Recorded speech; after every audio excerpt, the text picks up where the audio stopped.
សួរបងប្អូនម្ដងទៀតបាទថ្ងៃនេះខ្ញុំមកដល់ខាងយាងដង្គមបាទ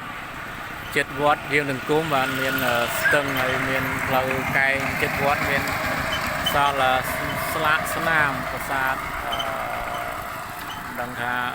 នៅណាទេប៉ុន្តែប្រហែលជាបងប្អូនជាពលរដ្ឋគាត់យកមកពីចិត្តហ្នឹងឯងបាទនៅសល់ផោះតាង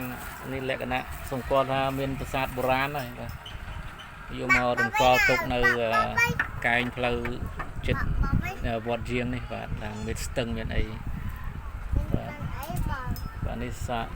បាទផោះតាងសល់ហើយមានប្រាសាទបុរាណនៅកន្លែងណាមួយខ្ញុំអត់សូវស្គាល់ច្បាស់ដែរអញ្ចឹងបងប្អូន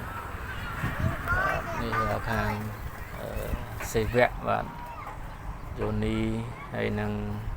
ព្រះសិវលឹង្គបាត់ព្រះសិវលឹង្គនៅសល់ថាយោនី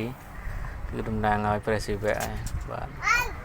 នេះគឺប្រកាសជាមានប្រាសាទបុរាណនៅចិត្តហ្នឹងឯងបងប្អូនបាក់បែកទៅបងប្អូនប្រជាពលរដ្ឋគាត់ប្រមូលដាក់តម្កល់